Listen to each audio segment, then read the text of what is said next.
going on? What's going on? I'm Kenya Crooks, the world's greatest weight loss expert. And before we get started, make sure you like, make sure you share, make sure you follow. And today, before I get started, also too, one more thing, put #7 in the comments so I can give you 7 free days of my online workout program. But I want to talk about the list. Allegedly,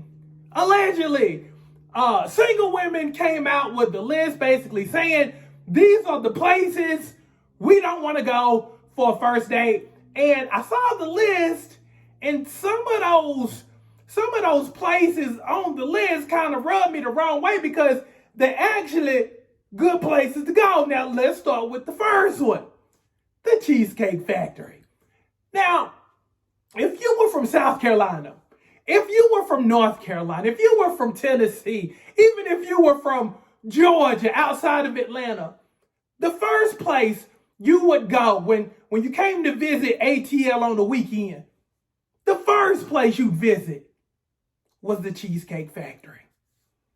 It was an event. Dog, where you at? I'm at the Cheesecake Factory, dog. I'm at the Cheesecake Factory. See, the Cheesecake Factory, for the longest time, was Atlanta.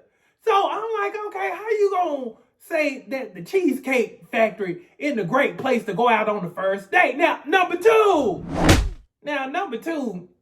was kind of near and dear to my heart because me and number two, we go back a ways. We go back to college. Now, let me explain. When you were at the club and they turned the music off, they turned the lights back on, the people were sweeping and cleaning up and, people picking up glasses and stuff like that.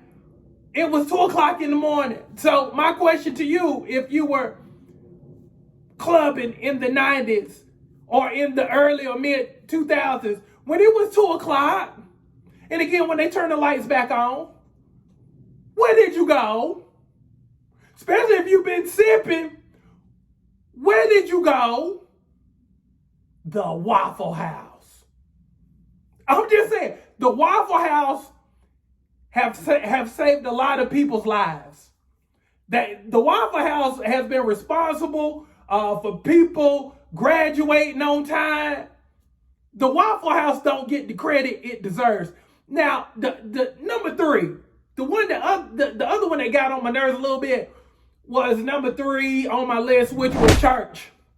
Now, keep in mind, if you're a dude, some of the baddest women ever go to church.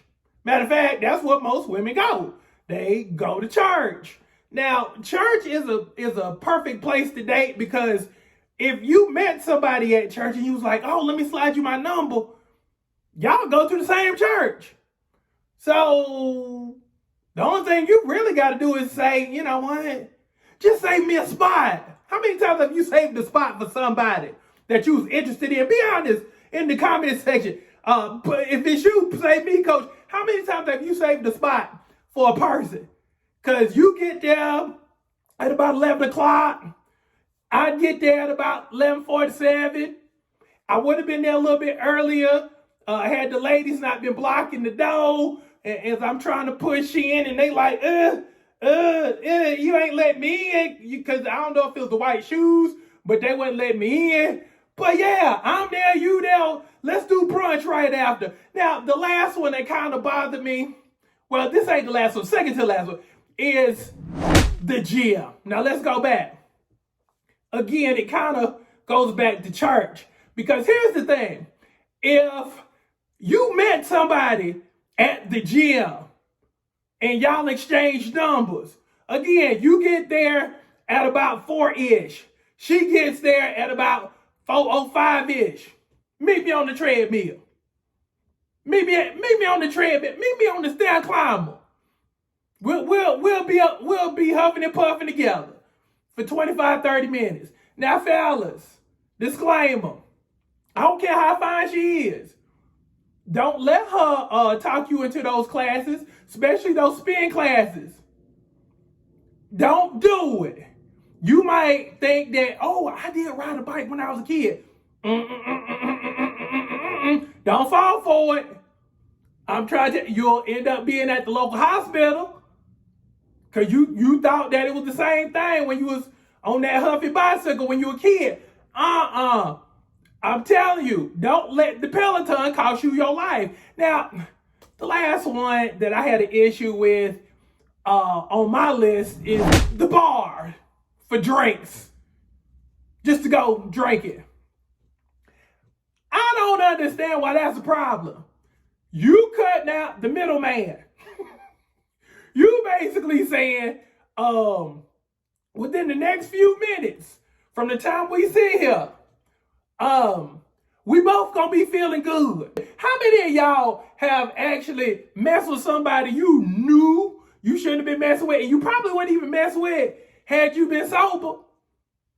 There's been a lot of people having those remorseful moments for the last few years. I'm just saying, you probably had a kid by somebody who you shouldn't have, just because of, hey, blame it on the goose that got me loose. Blame it on Patron, got me in the zone. Blame it on the, I'm just saying. Tell me in the comment section below, are there certain places you shouldn't take a woman to on the first date? Or is that list just BS? You tell me.